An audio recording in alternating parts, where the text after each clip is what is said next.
They say the courtroom is where truth wins.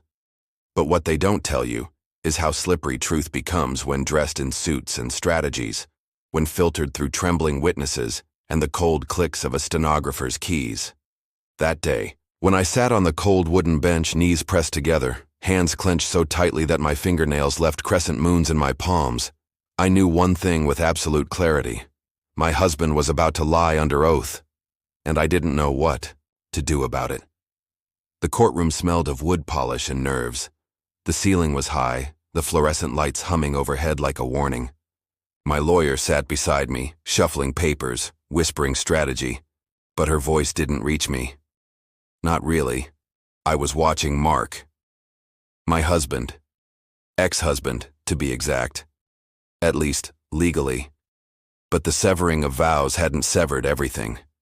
Not the shared memories, not the echoes of love, not the little boy sitting 2 rows behind me, watching his father with wide, confused eyes. Liam. 9 years old, too smart for his own good, too quiet lately, and too brave, though I hadn't realized it yet. Mark wore a navy blue suit, his favorite. He always said it made him look dependable, trustworthy. I used to believe that too, before the betrayal, before the court dates, before the custody battle that had turned our family into a battlefield. We had been married 12 years. 12 years of dinners, arguments, vacations, late-night laughter, and quiet resentments that built themselves into invisible walls. I won't say it was perfect, but it was ours, until it wasn't. He filed first. I didn't see it coming. I thought we were working through things. I thought we were in a phase. But he was already gone, emotionally, mentally, physically, before he even walked out the door. And when he did leave, he took more than just his clothes. He took the story with him, twisted it, bent it, shaped it into a version that made him the victim, and me. I became the unstable one, the emotional mother, the irrational ex. It was subtle at first, the way he phrased things, the way his lawyer framed my reactions. But now, sitting in this courtroom, watching him raise his hand and swear to tell the truth, the whole truth, and nothing but the truth, I knew what was coming, and I felt helpless. He sat down, smoothed his suit, and looked straight ahead. I watched as his lawyer stood, adjusted her skirt, and approached the bench with a smile that was all performance. "Mr. Bennett," she began, "can you tell us about the night of March 12th? Mark nodded. "Yes. That was the night Amanda lost control in front of Liam. Lie number 1, I didn't lose control. I cried. Yes, I wept because I found the text messages, not from one woman but 3, and one of them had been in our home, at our dinner table, sitting across from me while I passed her the potatoes. But that wasn't the story he told. She screamed," he said calmly. "She threw a glass. It shattered. Liam was terrified. I felt my lawyer shift beside me. I wanted to shout, 'That's not what happened,' but I didn't, because courtrooms don't respond well to emotion. And besides, I didn't need to defend myself yet. Not out loud. Not until it was my turn." "She became unhinged," Mark continued. "And that's when I knew Liam wasn't safe in that environment." He said it without flinching, without blinking, without the slightest crack in his voice. And my heart broke. Not because of the lie, but because at one time, I had loved him, trusted him, built a life with him. Now I didn't recognize the man on that stand. The judge listened without expression. The bailiff stood still. The jury, or what was left of it, in this custody hearing, scribbled notes. I wanted to scream. Instead, I glanced back at Liam. He sat beside my sister, legs swinging gently beneath the bench, eyes wide and locked on his father. He looked small, but focused. And I didn't know it yet, but something inside him was shifting too. When the cross-examination ended, Mark stepped down, buttoned his jacket, and walked past me without a glance. I felt a tremor move through my bones. I wasn't afraid of him, not in the physical sense. But I was terrified of what he could make people believe, terrified that I would lose my son, not because of what I'd done, but because of how well Mark told his version of the truth. My lawyer leaned in. We'll correct the record. I nodded, but my stomach turned. Because sometimes truth isn't enough when charm and control wear better suits. The judge called for a recess. Liam stood, walked toward me, and hesitated. I knelt down, my hands resting on his small shoulders. "Are you okay?" I whispered. He nodded slowly. He lied. I blinked, surprised. You noticed that?" Liam glanced at the stand, then back at me. "He said you screamed," Liam said. "But you didn't. You cried. That's different." A tear slipped from my eye. He reached up and wiped it away. And then, in a voice that shook more than I realized, he said, "I want to tell them. I want to tell them." His voice was quiet, but it cut through the static in my mind like a bell. I stared at my son, his small hands balled into nervous fists at his sides. His cheeks were flushed, his eyes flickering between determination and fear. He was only 9, too young in most people's minds to carry the weight of courtroom politics. But in that moment, he looked older than he should have been, wiser. I knelt further, lowering my voice. "Liam, you don't have to. No one's asking you to. Do that." "I know," he said, and then he glanced back at the judge's bench. "But he's lying, Mom, and I heard him. I know it's wrong." Behind me, my lawyer had gone still. "Did you hear what your son just said?" she whispered, half in disbelief. I nodded. "He wants to speak." Her eyebrows shot up. "We might be able to request it. He's articulate, and it's not uncommon in custody hearings, if the child insists and the judge believes it could help." I looked at Liam again. "You really want to?" I asked, placing my hand gently on his shoulder. He nodded without hesitation. "I want to tell the truth." I swallowed hard, my throat tightening with something I couldn't name. Was it pride? Was it guilt for letting things get this far? Or just awe? Awe that someone so small could carry something so honest when the adults around him were tangled in deceit? We spoke with the court officer during recess. My lawyer filed a formal request. The judge returned, listened to the petition, and called a sidebar. I watched as the two lawyers and the judge huddled. From a distance, it looked like strategy. From my seat, it felt like fate being negotiated. Finally, the judge returned to her bench. She looked toward Liam. "Would you like to speak, young man?" Liam stood slowly. "Yes, Your Honor." The courtroom shifted. It was like someone had sucked the air from the room and replaced it with something electric. He walked forward, small sneakers squeaking against the polished floor. The judge gestured for him to sit on the witness chair, the same one where Mark had sat moments ago. It swallowed him, the leather seat so large beneath his narrow frame. His feet didn't even touch the floor, but his voice, when he spoke, reached every corner of the room. "Liam, do you understand what it means to tell the truth in this room?" the judge asked kindly. "Yes, ma'am."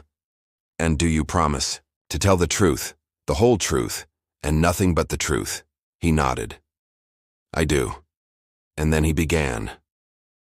"My dad said that my mom screamed and broke things, but she didn't. That night I saw her sit on the floor and cry. She was holding her phone and she didn't even see me at first." He paused, swallowed. "She didn't yell. She cried real quiet, like the kind of cry people do when they don't want to make noise." Silence wrapped around the courtroom. She didn't break the glass. I dropped it. I was trying to make juice and I dropped it on the tile. It scared me. She ran into the kitchen to make sure I was okay. That's when she saw the messages on her phone again. And then she cried. Mark shifted in his seat. She didn't throw anything. She didn't scream. I remember wishing she would scream. Because then I'd know how mad she was.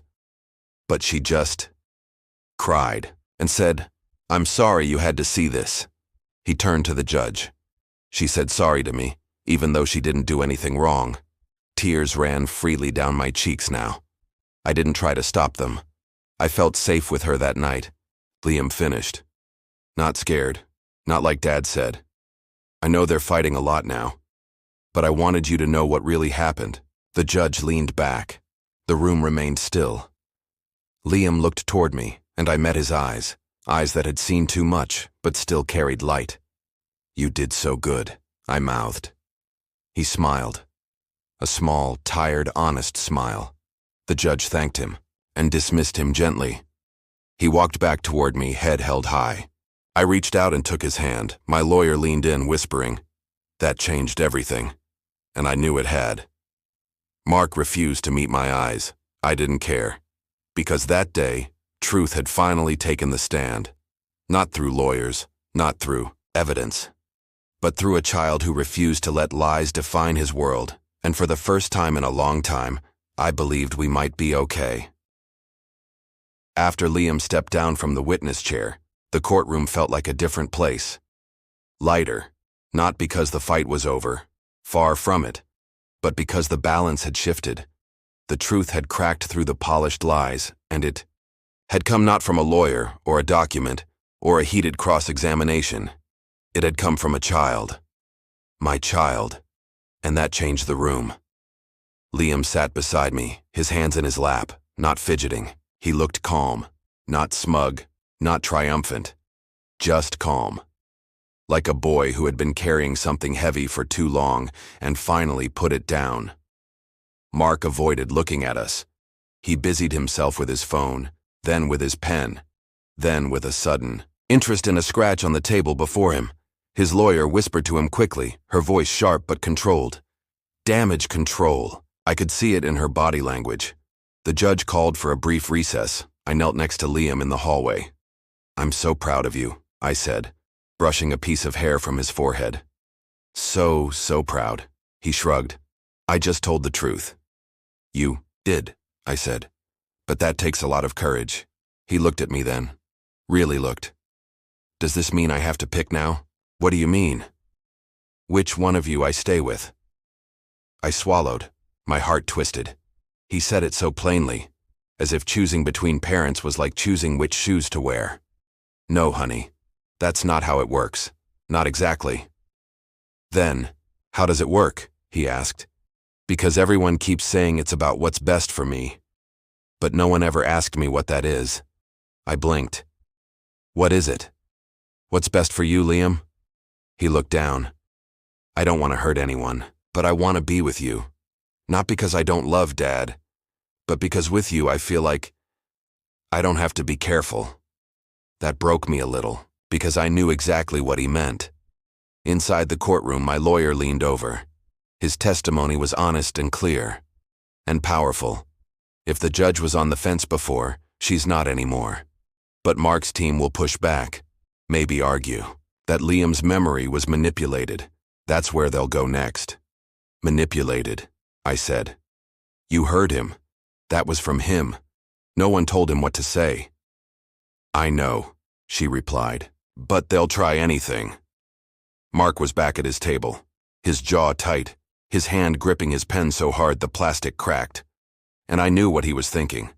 Not about Liam, not about the damage his lies had caused, but about control, about what he was losing. For men like Mark, control was the currency of identity. The moment he lost the narrative, he didn't just lose the case, he lost his illusion. The judge returned. We stood. She gave her formal remarks. Procedural, measured, professional. But I saw something shift in her eyes when she looked at Liam. It was the look of someone who had just seen clarity in a fog of contradiction.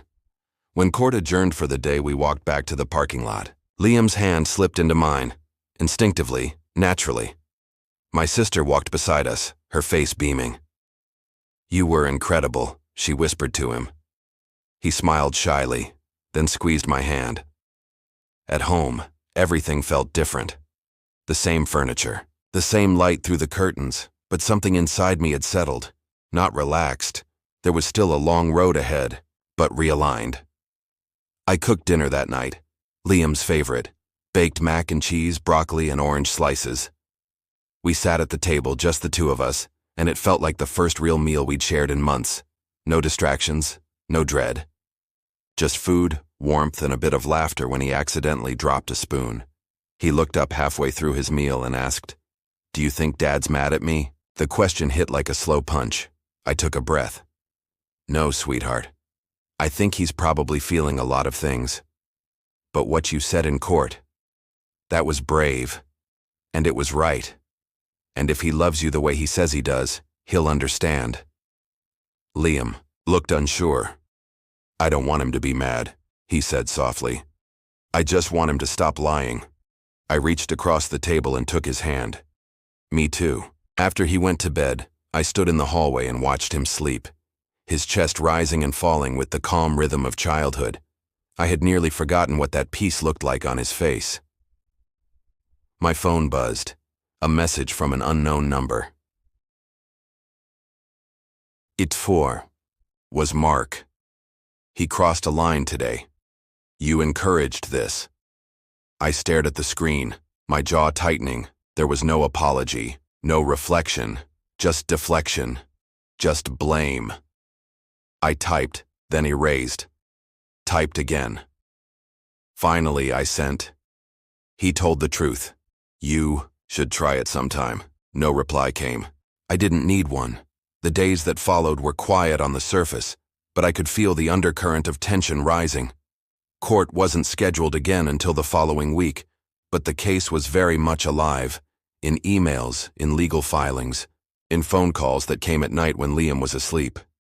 My lawyer forwarded a motion Mark's team had filed, a formal objection to Liam's testimony. They called it inadmissible emotional bias from a minor, claimed it was influenced and potentially coached. I almost laughed. Almost. But instead, I cried. Not for me, for Liam, for the way his truth, his voice, was now being treated as manipulation. He had done the bravest thing anyone had done in that courtroom, and now they were trying to silence him again, my lawyer reassured me. "This is desperate," she said. "They know the judge took it seriously. This motion won't hold." Still, I couldn't sleep that night. I lay awake staring at the ceiling, hearing Liam's voice over and over. I just want him to stop lying. And I knew then what I had to do. The next morning, I sat at the kitchen table with my journal. It was an old one, leather-bound, pages yellowing at the edges. I hadn't opened it in months, maybe longer. But I knew what I needed to do now. I needed to write my statement. Not the legal version, that had already been filed, but the truth. My truth. As a mother, as a woman, as someone who had spent years dimming her own voice for the sake of peace, and now had nothing left to lose but silence. I wrote until my hand cramped. I wrote about the nights I stayed up waiting for Mark to come home, and the way my heart sank, when his excuses stopped even trying to sound true. I wrote about how I kept the marriage going with apologies I didn't owe, and compromises that slowly chipped away at who I was. I wrote about Liam, how I tried to protect him from the shouting, the tension, the loneliness, how I carried both of their emotions when no one carried mine, and how the night of March 12th wasn't a breakdown. It was a breaking open, a moment of truth that I had tried to bury to avoid making Mark look bad. And now, he had weaponized my silence. That afternoon, I printed the statement and handed it to my lawyer. She read it slowly, her eyes misting. "Are you sure?" she asked. "Yes," I said. "I want this to be part of the record. I want it to be heard." She nodded. "Then it will be." That night, Liam was quieter than usual. I found him in his room, curled up in bed with a book he wasn't really reading. "Hey," I said softly, sitting beside him. "You okay?" He nodded. "Just thinking." "About what?" He paused. "About how everything changed after I talked." I reached out, brushed the hair from his forehead. "Do you wish you hadn't?" He looked at me, serious. "No, but I didn't think it would make him mad, or make you cry." I smiled. "Sometimes the truth hurts people who aren't ready for it. That's not your fault." He nodded, but I could see the weight he still carried. "You know," I added, "the bravest people in the world aren't the ones who shout the loudest. They're the ones who tell the truth when it's hard." "Like you?" I laughed softly. "Like you." The next day something happened that I hadn't expected. Mark called. Not to threaten, not to argue. He asked to meet. My first instinct was no, absolutely not. But something in his voice, it wasn't the same. It was tired, defeated. Real? We met in a neutral spot, a small park near the courthouse, the kind of place where voices stay low and everyone is watching their own problems. He looked thinner, paler. His usual smugness was gone. "Thanks for meeting," he said. I crossed my arms. "Say what you need to say." He nodded slowly. I didn't think it would go like this." "You mean you didn't think your son would be the one to tell the truth?" He winced. "I thought I was protecting him. From chaos. From seeing the ugly side." I stared at him. "He already saw it, Mark. And he told the court what he remembered. What really happened." He looked down. "I didn't know how else to win," he said quietly. "I couldn't let you have everything. I didn't want everything. I wanted peace. I wanted my son to be safe. I wanted us to stop turning pain into performance." He didn't respond. After a long pause, he said, "I withdrew the motion." "What?" "The motion to strike Liam's testimony. It's gone. I told my lawyer to drop it.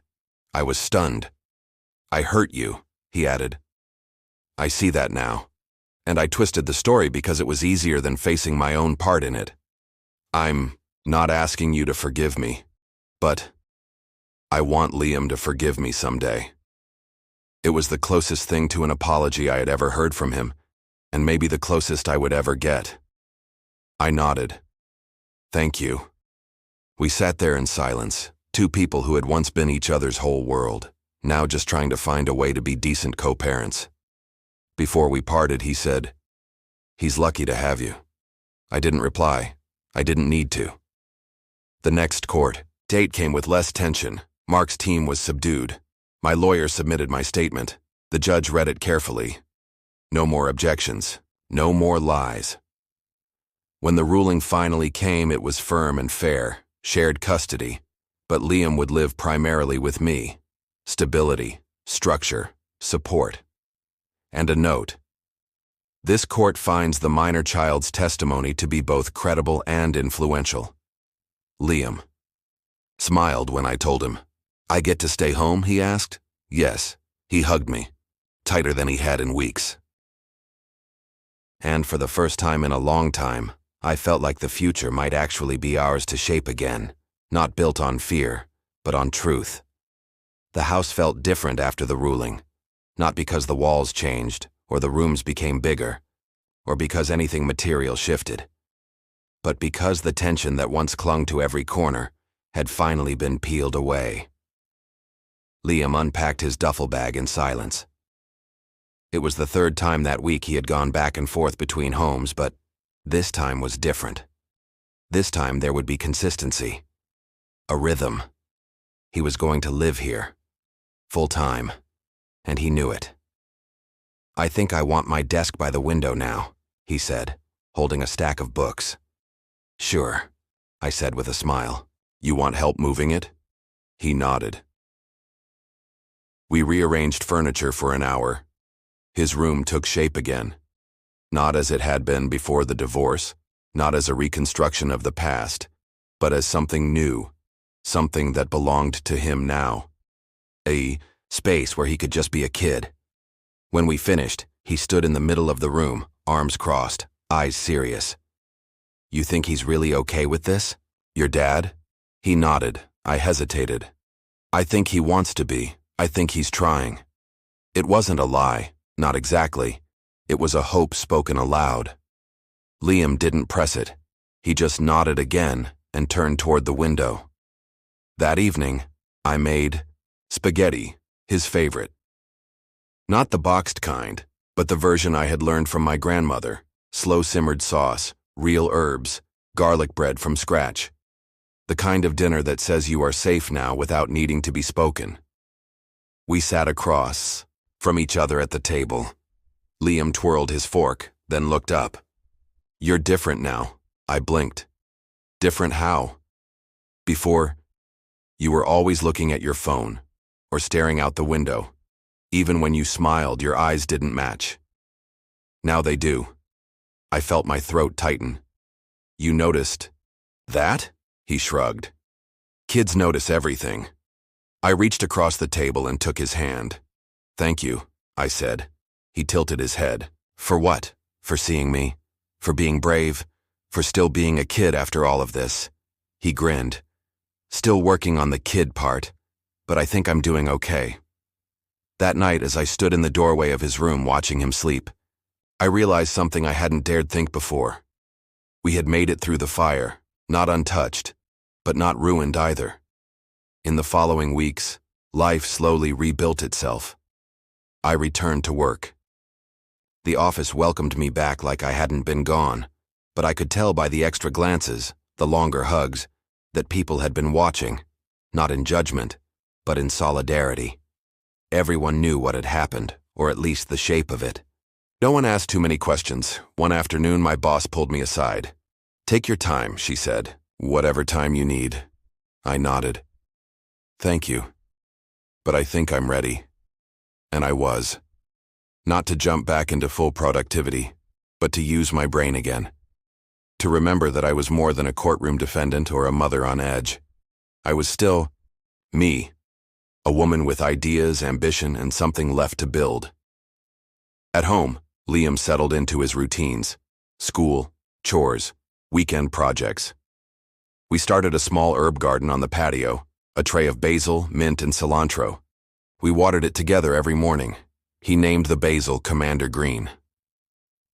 I didn't ask why. It didn't matter. On Sundays, we baked muffins, cookies, once a disastrous attempt at sourdough that left us both covered in flour and laughing, until we cried. But even in this piece, echoes remained. There were nights when Liam would wake up from a nightmare, nothing he could describe, just a feeling. I'd sit at the edge of his bed, rub his back, and wait with him in the dark until sleep returned. And there were moments when I found myself staring at my phone, waiting for a message that never came. Mark kept his distance. We followed the court's guidelines, scheduled visits, weekend handoffs, no unnecessary communication. It was cold, but efficient. One evening, Liam returned from a visit and said, "He's quiet a lot now." "Quiet how?" I asked. "Like he's trying not to say something." I nodded. Maybe he's still figuring out what to say. Liam seemed to accept that, but I could tell it sat inside him, heavy. "I don't hate him," he added, "but I don't trust him like I used to." It wasn't a question. It didn't need an answer. I just said, "That's okay. Trust isn't something that comes back overnight." We didn't talk about it again that night. Instead, we played cards on the floor until the sun went down. The house glowed in the soft amber light of a spring evening, and for the first time, I let myself believe, not just hope, that we were going to be okay. Spring faded into early summer, and with it, the tension that had once coiled itself tightly around our lives continued to unravel. Liam's school let out mid-June. On the last day, I stood waiting outside the front entrance, just like every other parent. A sea of backpacks, high fives, and shouts of "Have a good summer" filled the air. Liam walked out slowly, his sketchbook tucked under his arm. "You made it," I said, kneeling to hug him. "Fifth grade officially done," he said with mock exhaustion.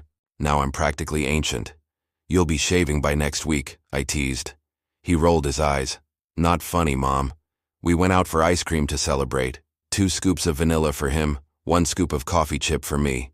We sat on a bench outside the shop, watching people walk by, legs stretched out under the fading sun. "You think it'll always feel like this now?" he asked suddenly. "Like what?" "Not scared." I paused. "Sometimes, yeah. Sometimes it'll come back too. But now you know it won't last. That's the difference." He nodded slowly, biting into his cone. "I like this part better." I smiled. "Me too." That summer we started over, but in a quiet way. There were no grand declarations, no reinventions, Just new habits, new jokes, new silences that didn't feel empty. I painted the hallway a soft gray blue. Liam helped, which mostly meant dripping paint everywhere and laughing when he accidentally rolled a stripe across my arm. We added framed prints to the walls, landscapes, constellations, a small quote above the bookshelf that read, "Truth is not loud, it just never lies." Liam picked that one, and I think part of me hung it for him, but another part hung it for me. One Sunday afternoon, I found a letter on my pillow. It was in Liam's handwriting, folded into a neat triangle like he'd learned from his teacher. I opened it carefully. "Dear Mom, I wanted to say thank you, not just for letting me stay, but for listening, and for being the kind of person who didn't ask me to pretend. I think when people fight, they forget that kids are watching. But I watched you cry and still make dinner. I watched you take deep breaths when you wanted to scream. I watched you stay kind even when you were hurt. That made me brave. So thank you for being my mom, for loving me even when everything was hard. You make me feel safe." "Love, Liam," I cried. Not the kind of tears that come from pain, but the kind that come when something that was shattered gets gently handed back to you, whole again. I tucked the letter into a drawer in the nightstand. I didn't need to frame it. I'd memorized every word. Later that week, Mark called. It had been weeks since we spoke, outside of brief exchanges about pickup times or holiday logistics, but this time his voice sounded different. "Hey," he said. "I know this is out of the blue, but I've been working with someone, a therapist." I was quiet. I realized after the hearing that I didn't like who I had become. I didn't like what I did to you, or to Liam, and I'm not asking for a redo. I just wanted you to know. "That's good," I said. "For you. For him." He paused. "He told me about the herb garden, Commander Green." I laughed softly. "He takes that basil very seriously. I'm glad he has something to care for, something that's his." There was another pause. "I don't expect anything," Mark said, "but someday, maybe as if he's ready, I'd like to take him camping again, like we used to." "I'll leave that to him," I replied, and I meant it. Liam had a voice now, a strong one, and I would never speak over it again. That night, I sat on the porch with a glass of wine. The garden rustled gently in the breeze. Somewhere down the street, someone was barbecuing, and the smell drifted lazily through the air. My phone buzzed, a message from my sister. "Just thinking of you. I'm proud of how far you've come," I texted back. "Thank you. I finally feel like I've come home. Inside myself." I put the phone down and looked up at the stars. It wasn't perfect, but it was real. And in the stillness of that night, I realized something I hadn't dared believe in months. This wasn't the end of something. It was the beginning.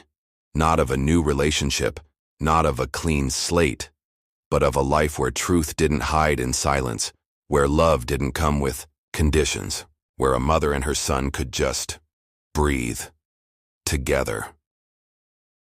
It was a Wednesday afternoon when the letter came. Not an email, not a text message. An actual handwritten letter in a cream-colored envelope with no return address. Just my name, neatly penned across the front in dark blue ink. I turned it over in my hands for a moment, frowning. No postmark, no stamp, just placed into our mailbox tucked behind the usual junk flyers and Liam's weekly comic book subscription. For a moment, I wondered if it had been meant for someone else. A mistake, a misdelivery. But no, that was my name. My handwriting even. The kind Mark used to mimic when he labeled birthday cards for Liam. I opened it slowly, careful not to tear the paper inside. The first line stopped me cold. "There's something you don't know, and I can't live with it anymore." I read it twice before continuing. "Julia, I'm sorry for writing this. I'm even more sorry for waiting this long. You think you've heard the worst of it. The lies I told in court. The false narratives I tried to push. But there's something else. Something I never confessed because I thought it would ruin everything." That night, March 12th, I wasn't just drunk. I had come from somewhere I shouldn't have been. I told the judge I was at a bar. That wasn't true. I was with someone else, someone I had been seeing for a while. When I came home, it wasn't just the drinking that made me cruel. It was the guilt, the shame, the panic of being caught. I left that detail out because I thought it would cost me Liam. I thought you'd hate me even more, and I wanted to win. But when he spoke in court, when he told the truth, something broke open in me. For the first time, I wanted to be worthy of that honesty. So this is me, finally telling you everything. You don't have to respond. You don't even have to forgive me. I just thought you deserved the truth. At least once. Mark, I sat there, frozen. Not from shock. Part of me had always suspected there was more. But from the sheer weight of confirmation. The silence in the kitchen rang louder than any scream. I read the letter again. Then again. It was too late, of course. Too late to change the court's decision. Too late to rewrite the past. But still, it hit like a fresh wound. Even now, months after the trial, I wasn't free from the shape of his lies. I folded the letter slowly and placed it inside my journal.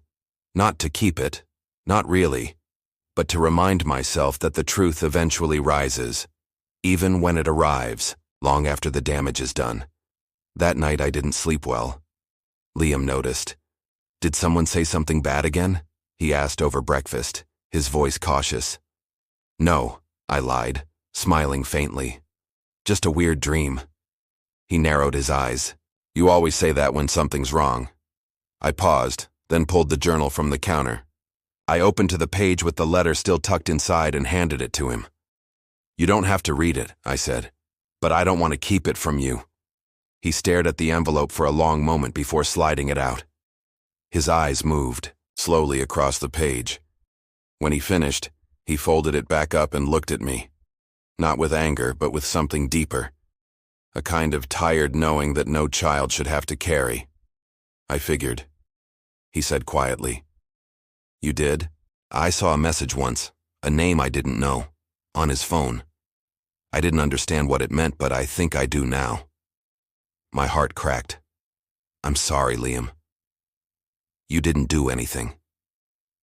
He stood from the table and walked to the window. After a long silence, he said, I don't want to hate him. But he makes it really hard not to. I know. Another pause. Does this change anything?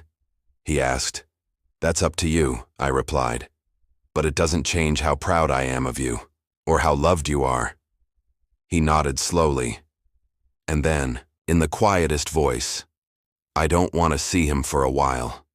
I walked over and wrapped my arms around him. Okay, I whispered. We'll figure it out together. The next day, I called my lawyer. She listened as I read the letter over. The phone. I could hear her tapping keys in the background.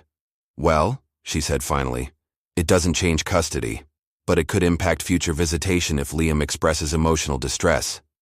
He doesn't want to see him. Then document that. In writing.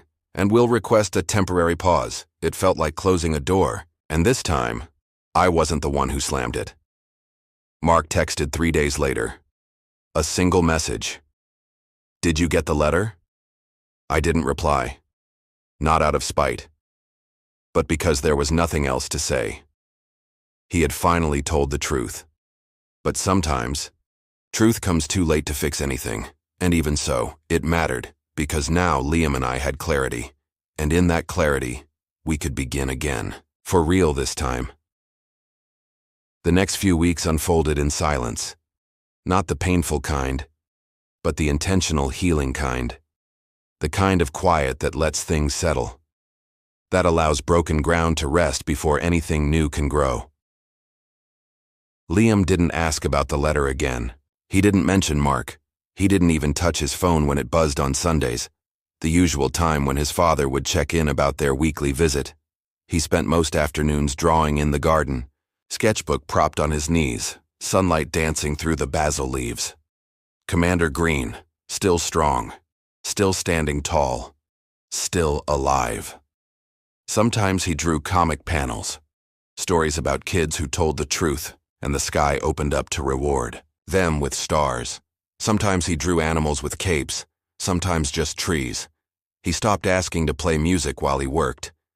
Instead, he wanted quiet, and I gave it to him.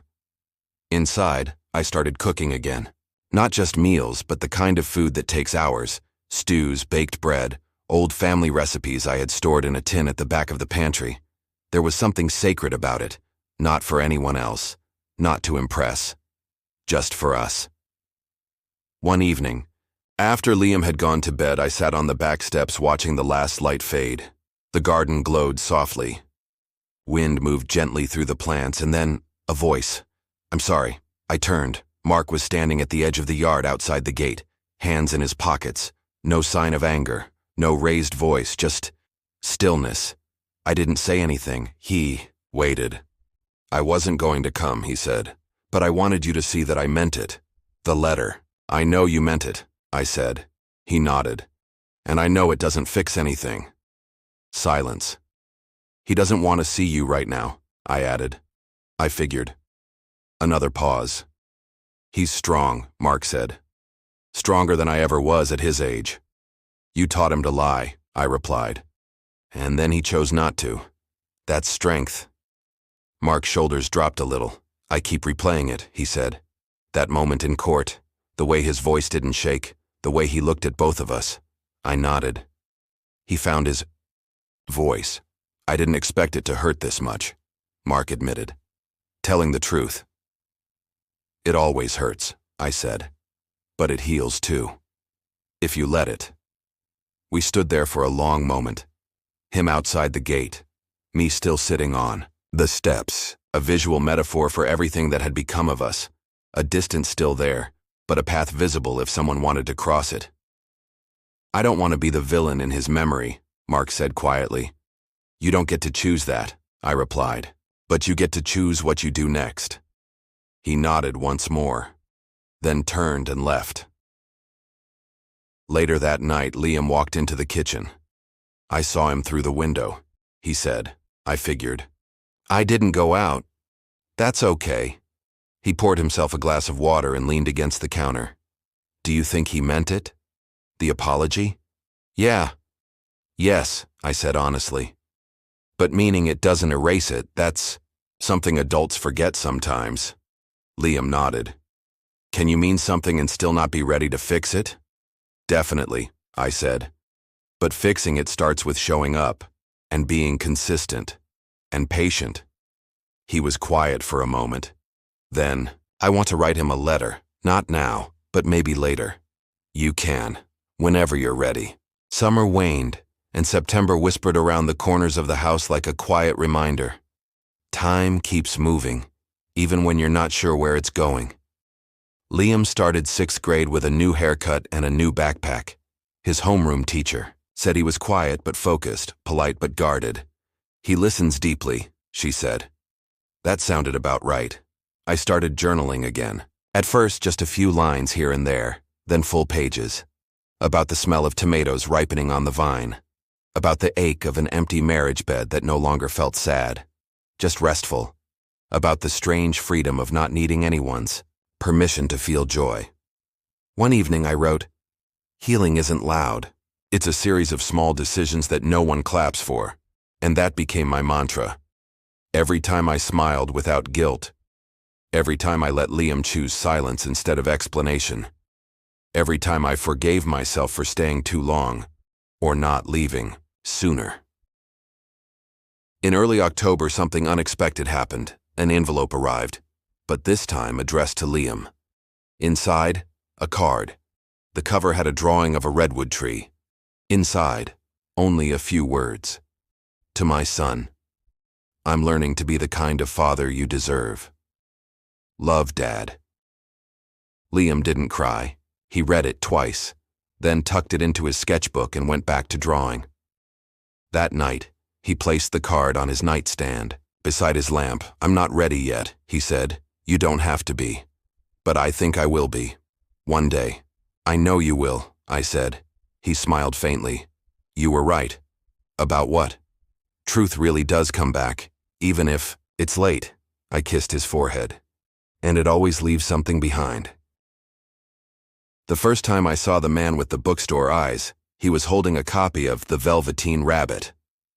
Liam and I had wandered into the local bookstore on a rainy Saturday.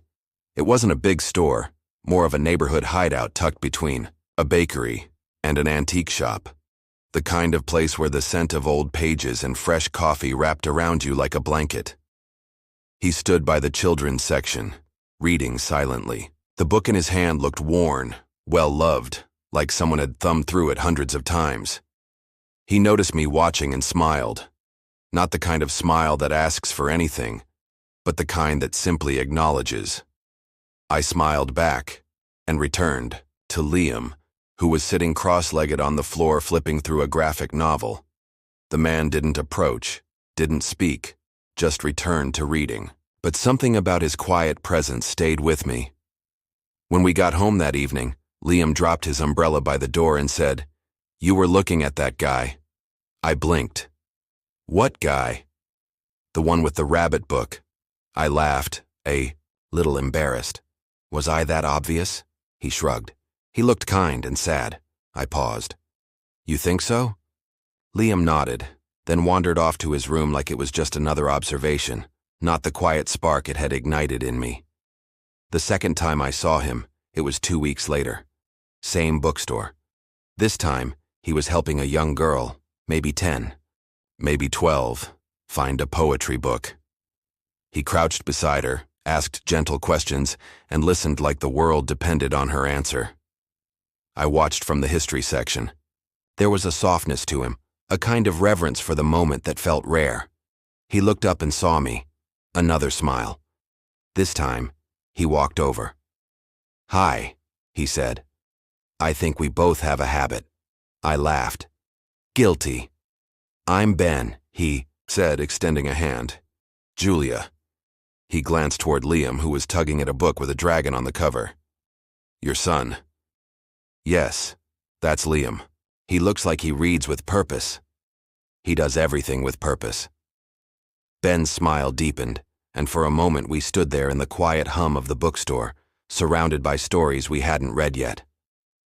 Over the next month, we kept running into each other. Sometimes he'd recommend a book. Sometimes we'd share a coffee at the tiny cafe in the corner of the shop.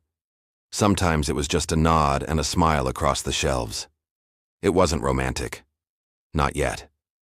It was careful, tentative, like two people learning how to trust that life still had good things to offer. One day, as Liam and I walked out with a new stack of books, he looked up at me and said, "You like him?" I didn't answer right away. "It's okay," Liam added. "He seems safe." I stopped. "That's important to you, isn't it?" "Yeah." I bent down to his level. "I'm not rushing anything, and I'm not looking for someone to replace anyone. You know that, right?" "I know," he said, hugging the bag of books to his chest. "But you deserve someone kind." His words sank into me like rain into dry earth. One evening, Ben invited us to a book signing event at the store. "I know the author," he said. "She writes stories about healing after loss. Thought you might like it." I agreed. And that night, as we sat in the back row listening to a woman read from her novel about grief and forgiveness, I felt something shift inside me. Not a big shift, not an earthquake, but a loosening. A place inside me unclenched, just enough to breathe differently. Ben didn't reach for my hand. He didn't need to. His presence was enough. That night, after I tucked Liam into bed, I opened my journal and wrote, "Healing sometimes wears a face you weren't looking for and walks beside you without a map." I didn't know where any of it would go, but for the first time in a long time I wasn't afraid of the next chapter. October deepened around us. The bookstore began decorating early for the season. String lights in the windows, stacks of autumn-themed stories on display, a cinnamon-scented candle flickering on the checkout counter. It was like walking into someone's memory of comfort. Ben, and I still hadn't gone on what anyone would call a date. We met in passing, exchanged thoughts on books, talked quietly over coffee while Liam wandered the aisles. It was Liam who finally broke the rhythm. One Saturday, as we left the store, he asked, "If you dated him, would I have to call him something?" I stopped, startled. "Like what?" "I don't know." "Stepdad?" "Whoa," I said, laughing gently. "That's a few chapters ahead, don't you think?" Liam smiled. "I just want to know if I'd have a choice." "You'd always have a choice." "Even if you got married again?" "Yes." He seemed satisfied with that. But I could see the wheels turning. Later that night, I texted Ben. "Would you ever want to take a walk with us sometime?" "Not around books, just air and trees." His reply came back quickly. "I'd love that." We met at the park the next morning. It was brisk but sunny. Liam brought his sketchbook, and I brought hot chocolate in a thermos. We walked slowly, Ben on one side of the path, Liam and I on the other. Ben told us about his job teaching literature at the community college. How he once wrote poetry but hadn't in years. How his mom used to read aloud to him every night, even when he was too old for it. Liam was quiet at first, but as Ben spoke, he started to chime in about his favorite graphic novels, how he liked to make up stories about the people who walked past us, and eventually, about his dad. "Lied," Liam said simply, and I told the truth. I think that changed things. Ben didn't react with pity. He didn't fumble or force advice. He just nodded. "That's a brave thing to do." Liam looked at him. "Do you lie?" Ben's answer came without hesitation. "I have, but I try not to. I think truth makes life less complicated even when it's hard." Liam nodded, and just like that, a thread formed between them. Over the next few weeks, our walks became a thing, not every day, not scheduled, just when it felt right. Sometimes Ben brought pastries, sometimes Liam brought questions, sometimes we didn't talk much at all. One day, as we sat watching ducks on the pond, Ben asked, "Do you think you're ready to forgive him?" I didn't answer right away. "I don't think forgiveness is a finish line," I said. "I think it's a direction. Some days I move toward it. Some days I don't." Ben nodded slowly. "That makes sense." "What about you?" I asked. "Anyone you need to forgive?" "Myself," he said after a pause. "For not trying harder with my dad before he passed." There was a heaviness in that answer. Not performative, just honest. It made me like him more. Liam dropped a pebble into the pond. "I think forgiving is harder than telling the truth." We both turned to him. "Because truth just is. Forgiveness. You have to make it." We sat in silence after that. Not because there was nothing to say, but because sometimes silence is the deepest kind of agreement. That evening, as I put Liam to bed, he whispered, "I don't think Dad would have liked Ben." I smoothed his blanket. "Why's that?" "Because Ben doesn't try to be anyone else, and Dad always did." I kissed his forehead. "Ben likes you for who you are, too." He smiled and closed his eyes, and for the first time in a long time, I felt something I hadn't dared to name. Hope. The envelope was plain, cream-colored, with no return address. It looked like any other piece of mail, except it wasn't. I found it in the mailbox on a cold Tuesday morning, sandwiched between a utility bill and a coupon for dog grooming, and my fingers froze the moment I saw my name written in that familiar slanted handwriting. Julia, just that. No last name. No address. Just my first name, like he still had the right to use it. I stood on the porch for a full minute, staring at the envelope.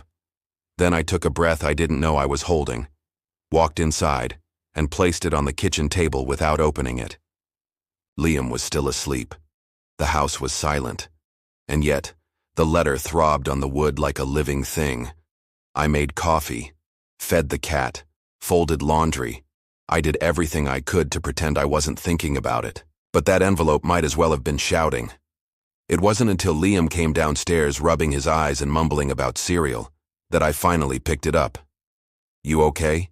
he asked, noticing how I stared at the folded paper inside. "I don't know yet," I said honestly. I opened the letter. Julia, I'm not writing to apologize. I know that wouldn't mean much now. I'm writing because I saw a photo of Liam online. A school award ceremony, I think. He's taller now. Looks like you. I don't expect anything, but I wanted to tell you that I'm getting help. Therapy. Meetings. I've been clean for 9 months. That's not a long time, but it's the longest I've gone in years. I miss him. I miss you. In a different way.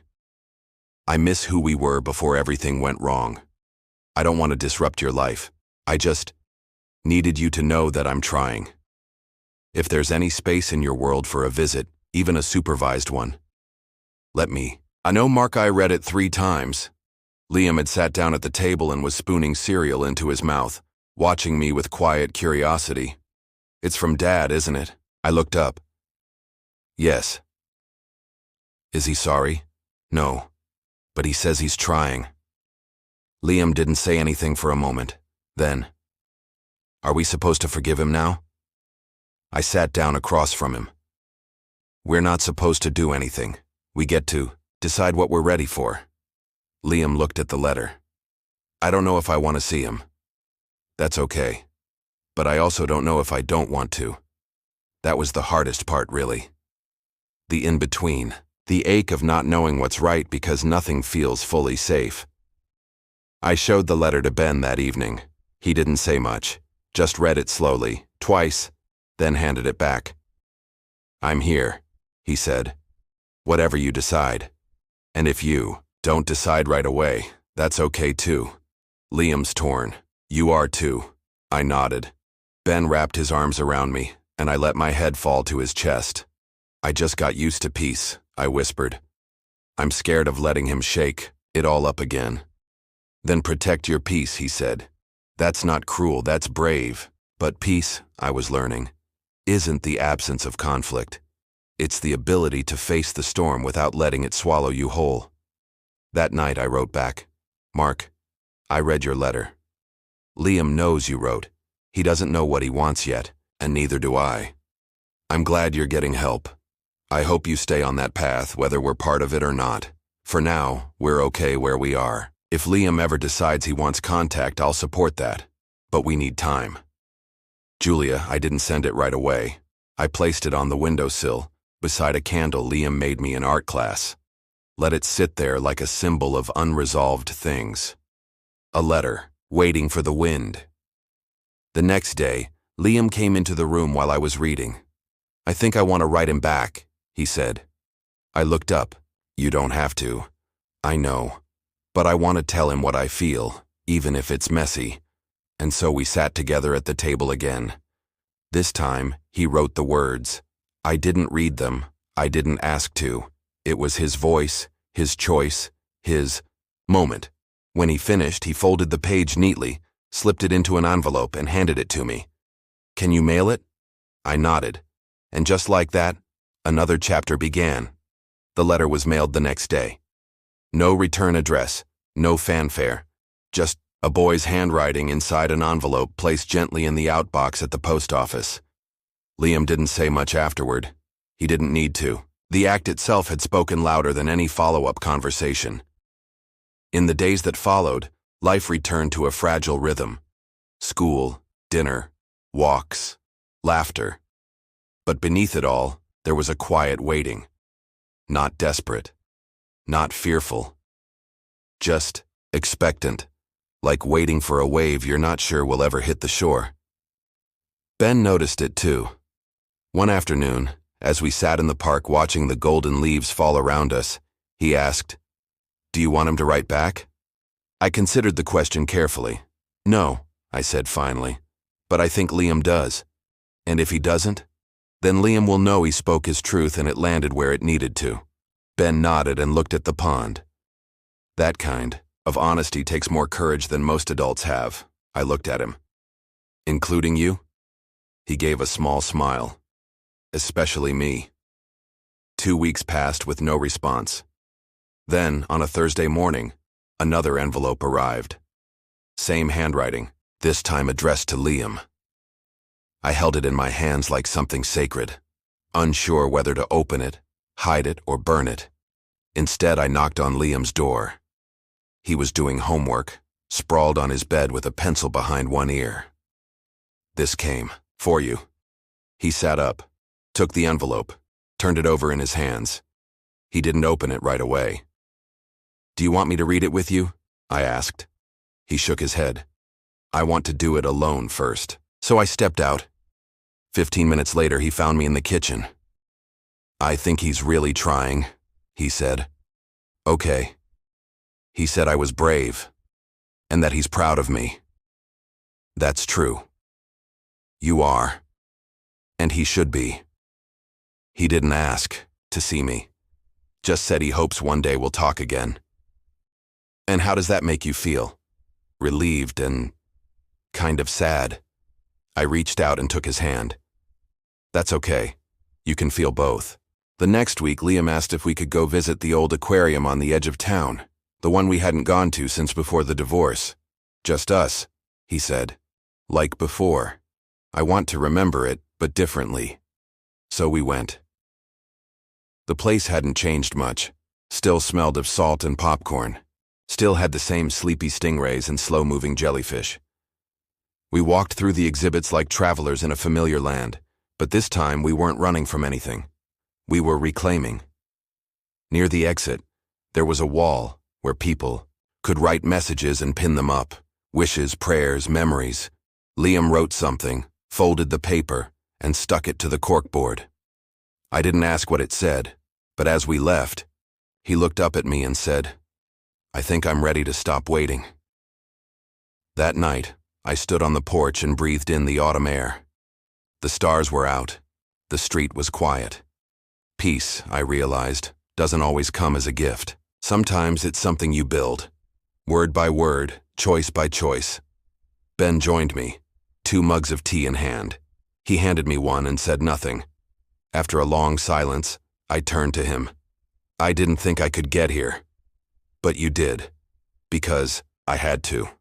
For Liam. For me." He nodded, then looked into the dark.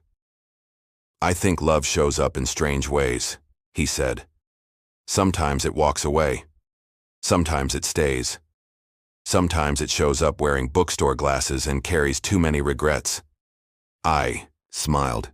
"And sometimes it's a boy who told the truth when the world expected him to stay quiet." Ben looked at me. "Or a woman who rebuilt a home out of ashes."